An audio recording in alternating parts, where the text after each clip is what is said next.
Hello, this is Carrie Weigel-Delaplane, and I am speaking to you about James Fowler and his theory of faith development. In 1981, James Fowler released his book, Stages of Faith, The Psychology of Human Development and the Quest for Meaning. Some influences on his work were Erikson with psychosocial development, Piaget, who really was the foundation of his work. In fact, Fowler's work follows Piaget's stages, but expands them to include the spiritual dimensions of life. And then Kohlberg with levels of moral reasoning. In Fowler's 7 stages of faith or spiritual development, it ranges from newborn to fully spiritually developed adult.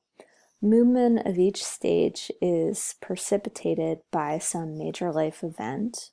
You see here a list of potential impactful or life events or crisis that could cause movement from one stage to the next. Fowler also said that people can get stuck or stopped at a different stage and never explore new spiritual frontiers. He indicated that reasons for remaining stuck could be poor life choices, spiritual darkness or dissidence, challenges with family, friends, maybe even religious community.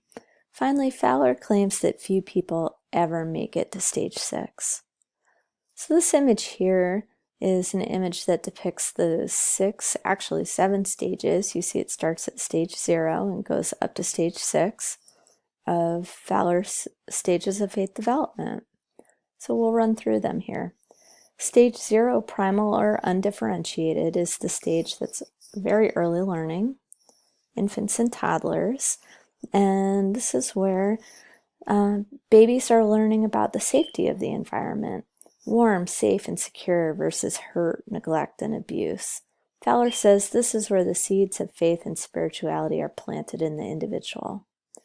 In stage 1, the intuitive projective stage, this is typically about preschool age children, early childhood. This is a stage where children yearn and need concrete symbols and stories. Children aren't guided by logical thinking, and so ideas are combined with perception and feelings and often create long-lasting images that represent both protective and threatening powers around life. This is the governed by Kohlberg's sense of right and wrong and rewards and punishments. Stage 2, mythic literal stage, is typically about school age and can go up to about 13 years old. This is when children begin to understand the world in more logical ways, and they generally accept the stories told to them by their faith community, but tend to understand them in pretty literal ways. A few people actually do remain in this stage through adulthood. And you see that people in this phase are beginning to form strong beliefs in the justice and reciprocity of the universe. Stage 3, synthetic conventional. This is the stage between 13 and 18 years old. And this is when people are really seeking a God or higher power who knows and accepts and validates them. This is conformity to a personal myth, identity, set of values. This is a time when people often are really conforming to their friends, to their faith community, and really aren't going to question for fear of rejection, and don't even realize sometimes that this is the case, or often that this is the case.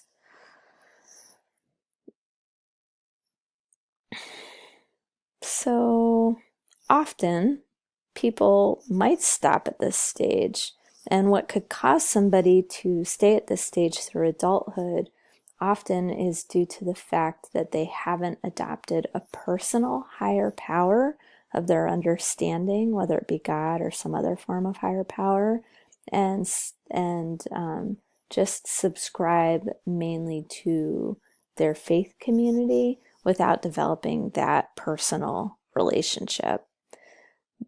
It's only then, according to Fowler, that they proceed to stage 4, which is individuative reflective.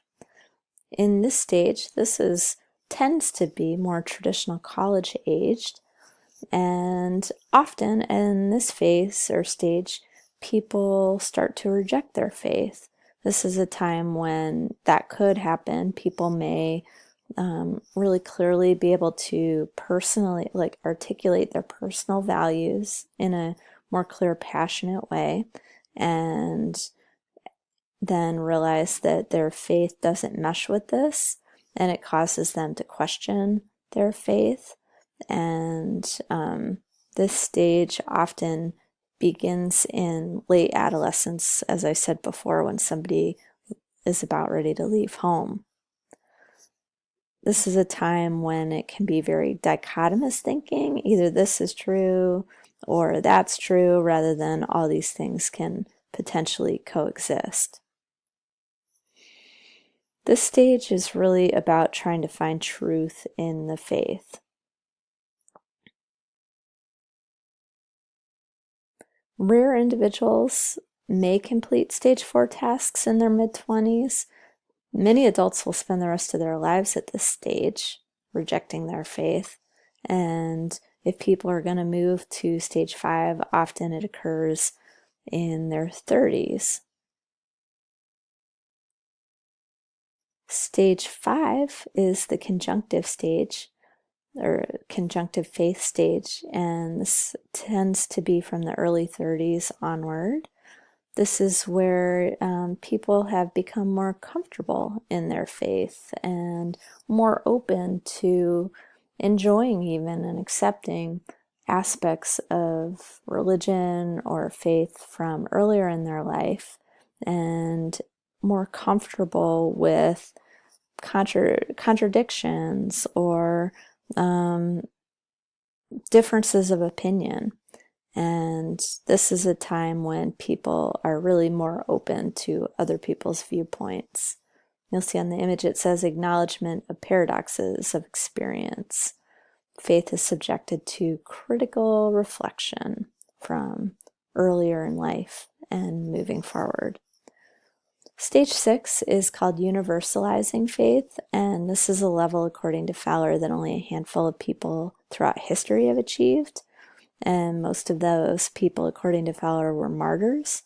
Some of the people identified who he identifies as having been in stage 6 are Gandhi, Mother Teresa, Jesus, and MLK.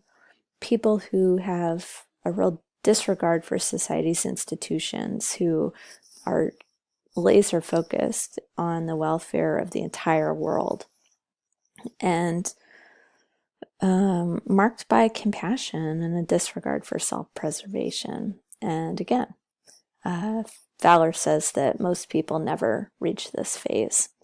So, implications for student affairs professionals.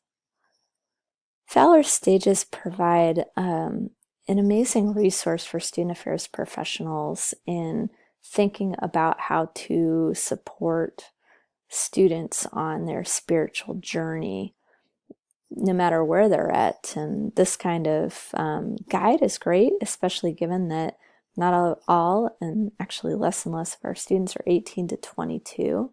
It gives us a way to maybe help students to better understand where they're at on their journey, and also help us to better understand how to provide resources, safe spaces for people to speak about their experiences, to express their beliefs, to express how they have maybe been in their minds rejected, and their experience rejected by their spiritual community. So this, while this actually isn't a student development theory, it definitely has big implications for student affairs professionals as they support students in their spiritual and their overall development as humans. Thank you so much, and have a great day.